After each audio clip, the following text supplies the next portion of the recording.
ایک روایت میں حضور نے فرمایا جو طاقت اور استطاعت رکھنے کے باوجود میرے گھر کی یعنی بیت اللہ کی زیارت نہ کرے، حج نہ کرے، فَلْيَمُتْ يَهُودِيًّا وَلَا نَصْرَانِيًّا، مجھے کوئی مطلب نہیں اس سے، چاہے وہ یہودی ہو کر مرے اور چاہے نصرانی ہو کر مرے۔ یہ حضور نے میرے بھائیوں، یہ اللہ کے نبی صلی اللہ علیہ وسلم نے یہ فرمایا کہ تم چاہے یہودی ہو کے مرو چاہے نصرانی ہو کے مرو، میری مجھ سے کوئی تعلق نہیں۔ جب حضور کہتے ہیں مجھ سے کوئی تعلق نہیں، پھر اس کی سفارش کیسے ہو سکتی؟ اس لیے جو حج جن پر فرض ہے ان کو چاہیے کہ وہ حج کریں، گن گن کر کے پیسے رکھنے کی عادت کو چھوڑ دیں، حج کریں گے۔ اللہ کے نبی نے فرمایا حاجی کبھی فقیر نہیں ہوگا، حاجی کبھی فقیر نہیں ہوتا۔ جو حرمین شریفین کی زیارت کرتا ہے، چاہے عمرے کی نیت سے جائے، عمرہ کرنے والا، حج کرنے والا، کبھی فقر اس کے پاس نہیں آتا، اللہ اسے دنیا میں ایماندار کر دیتا۔ اس لیے پیسوں کو جمع کے رکھنے کی ضرورت نہیں ہے۔ پیسے دیہاتوں میں بھی پیسے رہتے ہیں لیکن وہ دبائے رہتے ہیں، 4.5 لاکھ، ارے یہی سب چاہے کئی زیارتیں کر لیں گے، یہاں فلاں جگہ چلے جائیں گے، ڈھیکا جگہ، بھائی دنیا میں چلے جاؤ، لیکن حج کا ایک خاص مقام ہے۔ حج بیت اللہ تم دنیا بھر میں گھوماؤ، پورے ہندوستان میں نہیں پوری دنیا میں گھوم کے آ جاؤ، اگر اللہ کے گھر بیت اللہ کی زیارت آپ نے کہیں نہیں کیا تو آپ کا حج ادا نہیں ہوگا۔ وہ مقام مخصوص کے ساتھ حج بیت اللہ یعنی اللہ کے نبی صلی اللہ علیہ وسلم نے اس گھر کی طرف فرمایا، بیت اللہ کی زیارت کرنا اس تمام لوگوں پر فرض ہے جو اس کی استطاعت اور طاقت رکھتے ہو۔ تو 5 چیزیں بیان فرمائیں، بنیاد الاسلام ولا خمس، شہادت اللہ الہ الا اللہ، و اقام الصلاۃ، و ایتاء الزکوٰۃ، و صوم رمضان والحج۔ کتنا آسان ہے، ہماری ماں بہنوں کے لیے تو بہت آسان ہے۔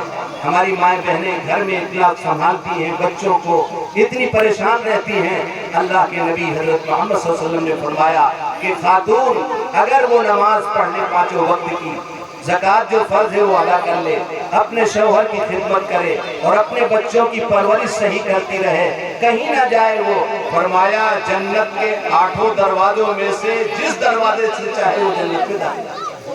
ہماری مائیں بہنیں کتنا آسان ہے دین، تمہیں کوئی جھنجھٹ نہیں ہے، 5 وقت کی نماز پڑھنا ہے، اپنے بچوں کی تربیت کرنے والی ہماری مائیں بہنیں، فرمایا اس مجاہد فی سبیل اللہ کی طرح ہے جو سرحدوں میں اپنی جان کو ہتھیلی میں لے کر سرحدوں کی حفاظت کرنے کے لیے کھڑے ہوتے ہیں، جن کی بڑی لمبی فضیلت ہے کہ اگر وہ اس راستے میں شہید ہو جائیں تو خون گرنے سے پہلے اللہ ان کی مغفرت فرما دیتے ہیں، شہید جنت میں پہنچ جاتا ہے۔ اس شہادت کے مقام کا فرمایا موازنہ کیا ہے اس عورت کا جو گھر میں اپنے بچوں کی صحیح تربیت کرتی ہے، نمازوں کی پابندی کرتی ہے، اپنے شوہر کی اطاعت کرتی ہے، حسن خوبی کے ساتھ گھر میں رہتی ہے، مجاہد فی سبیل اللہ کی طرح اسے اجر ملتا ہے۔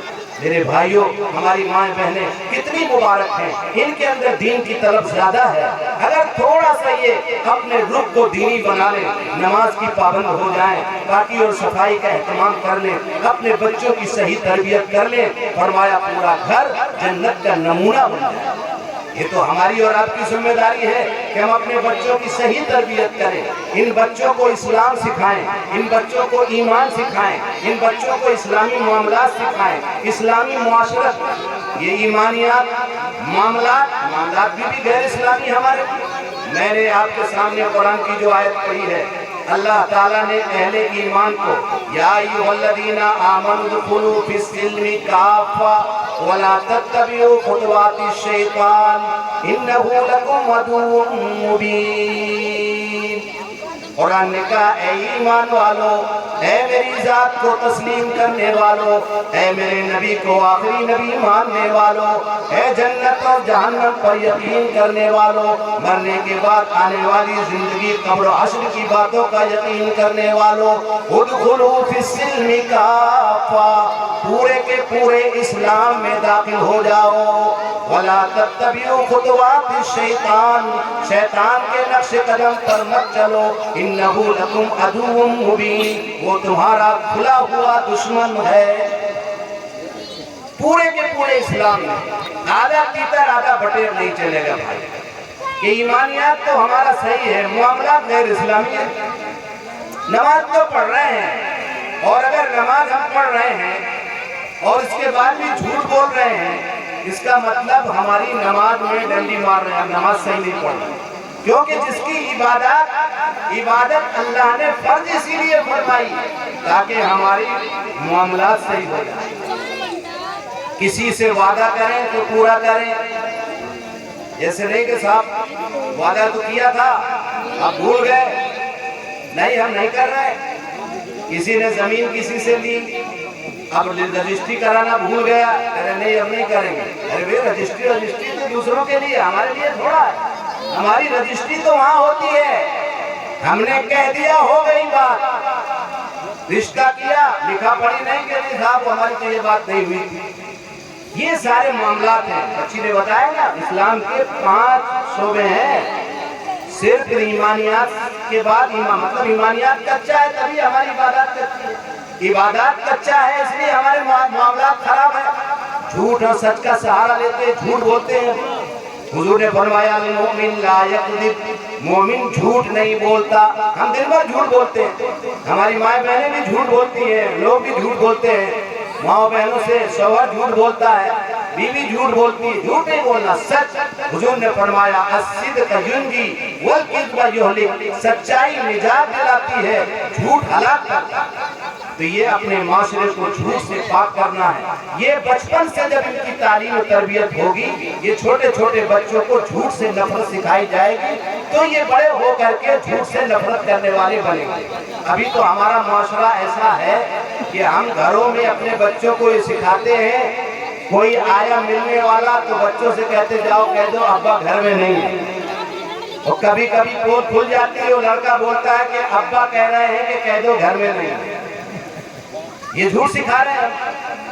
اس لیے میرے بھائیوں بزرگوں دوستوں، یہ چھوٹی چھوٹی چیزیں ہیں، بچوں کی تربیت میں بڑا اثر ہوتا ہے۔ ہماری مائیں بہنیں اگر نماز کی پابند ہوں گی اور جھوٹ نہیں بولیں گی، میاں بیوی کی لڑائیاں بہت بچوں کے مستقبل کو خراب کرتی ہیں۔ ہمارے گھروں میں میاں بیوی شوہر لڑتے ہیں، آپس میں ایک دوسرے کو گالی گلوچ کرتے ہیں، ہماری بچیاں رہتی ہیں، ہمارے بچے رہتے ہیں۔ آپ چاہتے ہیں کہ ہمارے گھر میں حسن بصری پیدا ہو جائے، آپ چاہتے ہیں کہ ہمارے گھر میں رابعہ بصریہ پیدا ہو جائے، اور تم سڑک چھاپ گالیاں بکتے ہو آپس میں، میاں بیوی بیٹھ کر بچیاں سنتی ہیں، بچے سنتے ہیں، غلط اثر پڑتا ہے۔ اسی کو حضور اکرم صلی اللہ علیہ وسلم فرمایا کل مولود یولد علی الفطرہ وابواہ یہودانہ او یمجسانہ او ینصرانہ، کہ تم میں سے ہر شخص، ہر بچہ فطرت اسلام پر پیدا ہوتا ہے، اس کے والدین چاہے ان کو یہودی بنا دے، چاہے نصرانی بنا دے، چاہے مجوسی بنا دے۔ دوسرے الفاظ میں یوں کہہ دو کہ ہر بچہ سچا پیدا ہوتا ہے، اس کے ماں باپ چاہے اس کو جھوٹا بنا دے، چاہے اس کو چور بنا دے۔ ایک بچہ کھیت سے بیروے اکھاڑ کے لایا بدل سے، بیروا بولتے ہیں نا اس کو، چنا یا کچھ بھی اکھاڑ کے لایا، بڑھیا ہوگا کھا رہے ہیں، ارے ہمارا لڑکا بہت ہوشیار ہے، پتہ بھی نہیں چلے گا، اس کو تھوڑا تھوڑا اکھاڑتا ہے چاروں طرف سے، وہ مالک کو پتہ ہی نہیں چلتا ہے، ہاں بیٹا بہت ہوشیار ہو، یہ ہم چوری سکھا رہے ہیں اس کو۔ اور اگر اسی وقت ڈانٹ دیں خبردار تم نے ایک دانہ اگر اس طرح لائی ہے، حرام ہمارے پیٹ میں جائے گا، اس سے تمہاری پرورش ہوگی، ہماری عبادتیں قبول نہیں ہوں گی، وہ بچہ اسی دن اس چیز سے رک جائے گا۔ اسی لیے فرمایا بچہ تو سادہ تختی ہے، یہ سادی تختی ہے، چھوٹے چھوٹے بچے، اس لیے مکتبوں کو مضبوط کرنے کو کہا جاتا ہے کہ ہر گاؤں میں اپنے مکتب کو مضبوط کرو۔ اگر رسول اللہ صلی اللہ علیہ وسلم کی محبت سیکھنا ہے تو مکتب کو مضبوط کرو، رسول اللہ صلی اللہ علیہ وسلم کی سنتوں پر زندگی گزارنا ہے تو اپنے مکتب کو مضبوط کرو، کیونکہ والدین کی زندگی میں آج دین نہیں ہے۔ یہ ذمہ داری تو ہر ماں باپ کی تھی کہ اپنی گود میں بیٹھا کر اپنے پاس رکھ کر ان بچے اور بچیوں کی صحیح پرورش کرتے، لیکن ہمارے حافظ صاحب کر رہے ہیں بیچارے، معلم صاحب کر رہے ہیں، تو کم سے کم ان کا ساتھ دے۔ پورا گاؤں کتنے بچے آتے ہیں، اس میں تو کتنے مکتب قائم ہو جائیں، کیا دین کی ضرورت ہماری بنیادی ضرورت نہیں ہے؟ انجینئر بنانا ہم ضروری سمجھتے ہیں، ڈاکٹر بنانا ضروری سمجھتے ہیں، آپ خوب بنائیے۔ یہ دنیا کی دوڑ بھاگ میں، یہ دنیا اللہ نے پیدا کی ہے، اللہ ہی نے ہمارے لیے بنائی ہے، اس کے خزانوں سے فائدہ اٹھانا کوئی بری بات نہیں ہے۔ انجینئر بناؤ، ڈاکٹر بناؤ، لیکن اس کے ساتھ ساتھ مسلمان بھی بناؤ، ایمان والا بھی بناؤ۔ تم شوق سے کالج میں پڑھو، اکبر الہ آبادی نے کہا ہے، تم شوق سے کالج میں پڑھو، پارک میں گھومو، جائز ہے غباروں پہ اڑو، چرخ پہ جھولو، پر ایک سخن بندے عاجز کی رہے یاد، اللہ کو اور اپنی حقیقت کو نہ بھولو۔ اس لیے یہ بچپن میں جو بچے ہیں یہ نقش الحجر جیسے پتھر میں لکھ دیا جاتا ہے وہ مٹتا نہیں ہے۔ بچپن میں ان بچوں کے نقوش، معاملات اور معاشرات اور عبادات، یہ ساری چیزیں حضور کی حدیثوں کے مطابق ان کی زندگی انہوں نے سیکھ لی۔ اب یہ کالج میں بھی جائیں گی بچیاں، کالج میں بچے جائیں گے تو اپنے مذہب کو نہیں بھولیں گے۔ رسول اللہ صلی اللہ علیہ وسلم کی محبت، پہلی محبت ان کے دل میں جو بیٹھ چکی ہے کہ سارے جہان سے زیادہ خوبصورت میرے آقا جناب محمد رسول اللہ صلی اللہ علیہ وسلم ہے۔ اگر خوبصورتی کی وجہ سے محبت کرنا ہے تو میرے آقا سے بڑھ کر کے کوئی خوبصورت نہ پیدا ہوا ہے نہ پیدا ہوا۔ ایک شاعر دربار رسالت حضرت حسان بن ثابت فرماتے ہیں وَأَحْسَنَ مِنْكَ لَمْ تَرَ قَطُّ عَيْنِي وَأَحْسَنَ مِنْكَ لَمْ تَرَ قَطُّ عَيْنِي وَأَجْمَلَ مِنْكَ لَمْ تَلِدِ النِّسَاءُ خُلِقْتَ مُبَرَّأً مِنْ كُلِّ عَيْبٍ كَأَنَّكَ خُلِقْتَ كَمَا تَشَاءُ۔ فرما رہے ہیں میرے محبوب، آپ سے زیادہ حسین میری نگاہوں نے نہیں دیکھا، آپ سے زیادہ خوبصورت میری نگاہوں نے نہیں دیکھا، اور آپ سے زیادہ حسین دنیا میں کسی مائی نے جنا ہی نہیں۔ آپ تو تمام عیبوں سے پاک صاف پیدا کیے گئے ہیں، آپ تو ایسا پیدا کیے گئے ہیں جیسے کہ آپ